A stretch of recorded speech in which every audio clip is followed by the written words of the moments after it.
She essentially takes us through her life and primarily her dysfunctional family. She is dealing with a hypochondriac mother, a rarely sober father, and an ex-convict aunt. And so it chronicles her misadventures of growing up in this family, but also the possibility of falling in love for the first time. It's a really interesting show because Kimberly is so much older looking than everyone else, and so it's disorienting. And I've used the idea of disorientation as a way to think about the production concept and the staging. Wow, wonderful. So how long is the production? Is this a first-time run of the production, or is it a replay of it? This is the first time we're offering Kimberly Akimbo. It runs on Friday and Saturday, April 24th and 25th at 8 p.m. at Governors State University in Sherman Recital Hall. But we actually have a really unique opportunity to preview the performance this coming Saturday for the 5th Annual Gender Matters Conference at Governors State University. Okay, so what is Genders Matters Conference? Tell us about that. The Gender Matters Conference is in its 5th year, and it is a chance to bring scholars and students and community members together to explore gender and how gender matters in our world. So we have a lot of people from across the country bringing academic articles and performance panels, and it's really, really wonderful time for us to gather and discuss issues about gender. In fact, this Gender Matters Conference, we have a colleague of mine, David Hanley Tejeda, who will be bringing a special performance to the conference this Friday night in Engbritson Hall, and that's on GSU campus, from 5:30 to 7, and his piece is entitled Meso Mestizo, and so it should really be a great time this weekend. Wow, so how much are the tickets? If somebody wants to come to an early preview for this Saturday, how much are the tickets versus April 24th's tickets? Well, this Saturday is closed, so it's just for the Gender Matters conference goers, and the Meso Mestizo performance, which is Friday night at 5:30, is free. So anyone in the community, students on campus, can attend the performance this Friday at 5:30. But for Kimberly Akimbo this weekend, it's a closed audience. However, next weekend, for the 24th and the 25th, tickets are just $15 and $10 with a student ID. So if media want to cover your event, what would they have to do? Can you repeat that question? I'm sorry. If media wanted to cover your event for this weekend, what would they have to do? Or anyone who wanted to come in, news journalists or newspapers, or what would they have to do to cover your event? Sure. They can simply email me at psantoro@govst.edu, and I'd be happy to offer them a ticket and some press information, and hope that they would enjoy the show, of course, and to spread the word. Wonderful. Well, hopefully I can get you to send us your playbill so we can put it on our website so all our listeners can be aware of your wonderful event, and even if you have anything pertaining to this Saturday, so everyone can be aware of that as well. That's great. That's great. Let me talk to a few of your cast members. Let me talk to the first young lady that got on. Okay, 1 second. Hi, this is Lynn Clayton. Hi, Lynn. How are you doing today, Lynn? I'm doing well. Well, thank you for calling in today to Smooth 90.5 FM, WGSJBC Radio. So tell me a little bit about your part. Well, as Dr. Santoro had mentioned, I play a 16-year-old girl. I am in my 60s, so it's kind of fun being 16 again and having that attitude and that kind of wit and sarcasm that 16-year-old girls tend to have sometimes, especially with family. So let me ask you this. How long have you been acting or in stage production? Well, I started acting in grade school. That's always been my love. And so I've been acting 50 plus years. At one point I did have an equity card and tried to break into the biz in Chicago, but that's a job in itself. But so I'm content with community productions and college productions and that kind of thing. I'm also a professional storyteller, so I do that to augment my need to perform. Wow, wonderful. I'm going to ask you a question and try to stump you. Are you ready? Sure. Okay, I'm going to ask all the actors that are there the different questions. Now, the first question I'm going to ask you is, if there was a TV program that was out back in the 80s, which one would you feel would make as a very good stage play? Cheers, Three's Company, Andy Griffith's Show. Well, as soon as you said coming out in the 80s, all I could think of was Three's Company, and that was my favorite, so I'm going to go with that one. Okay. Why would you say Three's Company will be a good stage play?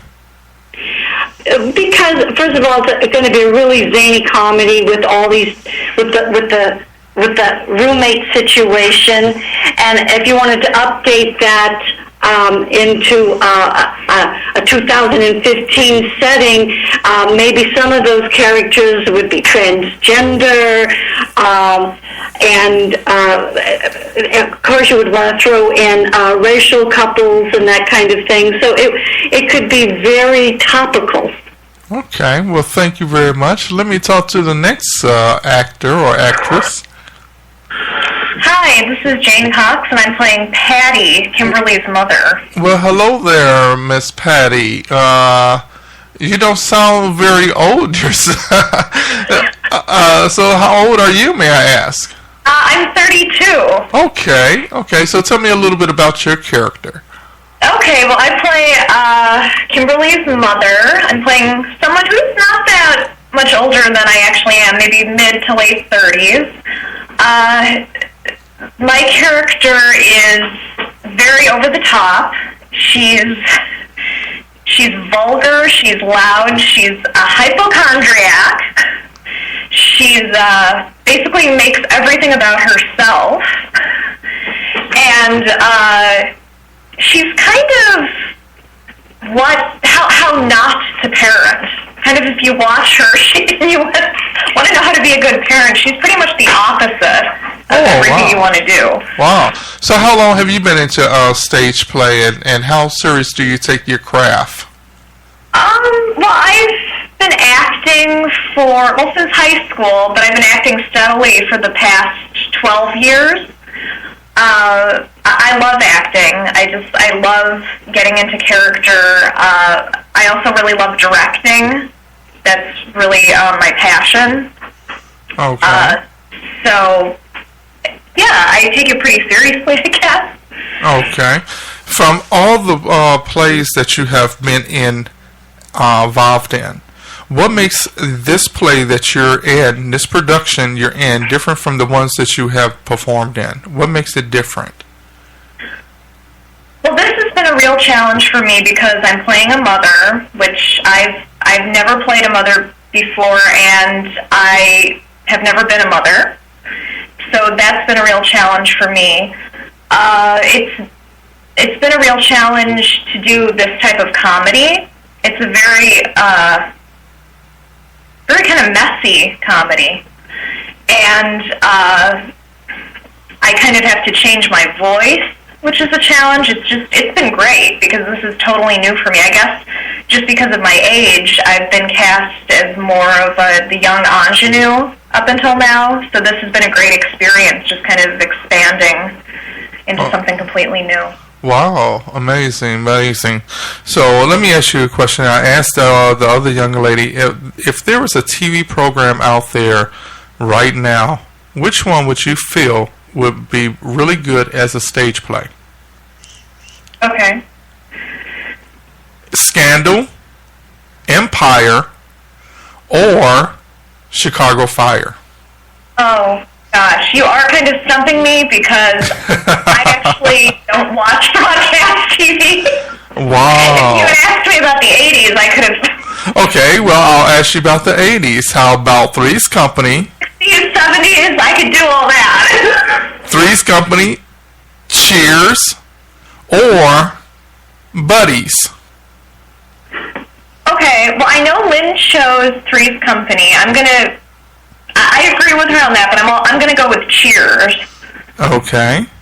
Because that's kind of a timeless story. All the different characters, you could set it all in that wonderful Boston bar. It'd be a great set, but all in one place. So I think that's kind of a timeless story that would be great for the stage. Okay. Well, thank you very much, and we're looking forward to seeing you perform on April 24th and see your wonderful skills that you have. Now, let me talk to the next actress or actor. Okay. Hello, I'm Nakia Driver, and I'm playing Deborah, Kimberly's aunt. Well, hello, Miss Nakia. So tell me a little bit about your part. Deborah is an ex-convict, also a con artist, and she's very wild. Are you a wild person? In this master plan that she has to scam people for their money. Are you a master of your own craft? Are you a master of your? Doing acting, there's always more I can learn. So I wouldn't say fully, but I try to be. Okay. So how long have you been acting? About 3 years now. 3 years. So what makes this production different from the ones you have been in previously? This production has a very small cast, so I'm thankful that I made it, and the challenge was trying to deepen my voice and actually find a character to portray an ex-convict. I've never been an ex-con, so it was a little difficult to know how they operate as well as a con artist. Now let me hear that voice again, because you almost had me there. And when you just got on the phone, you sound totally different. Now you sound a little bit more feminine. Sound a little hard there from your last. So you're really trying to work on your craft by answering and talking on the telephone. Do you go around your family talking like that as well? Yeah. Oh yeah. Can you feel me? Well, I was a little nervous. So. You're a little nervous. Wow. Okay. So tell me, what is it like working with the director? What is it like? Is he like Debbie Allen from Fame? He's an amazing director. He pushes us to the best of our ability, even the things that we can't see in ourselves sometimes. He sees it, so it's hard, but it's definitely worth it. Wow. Okay. How many more actors are there? Is it 3 or 4? It's just us 3. I'm the last one. You're the last one. So I take it that the director is sitting right there looking at you guys like, don't you screw up now. So let me talk back with the director and find out more about him. And Hey there. well, tell me what inspired you to write this particular piece. Well, I actually didn't write this piece. It's written by David Lindsay-Abaire, and the reason I decided to direct the show is, we're a new program here at Governors State University. We launched our major in theater and performance studies last semester, and we staged A Raisin in the Sun, which was incredibly successful, I'm happy to say. We had a wonderful turnout from the campus and the surrounding communities. We had actors at their finest. We had designers at their finest.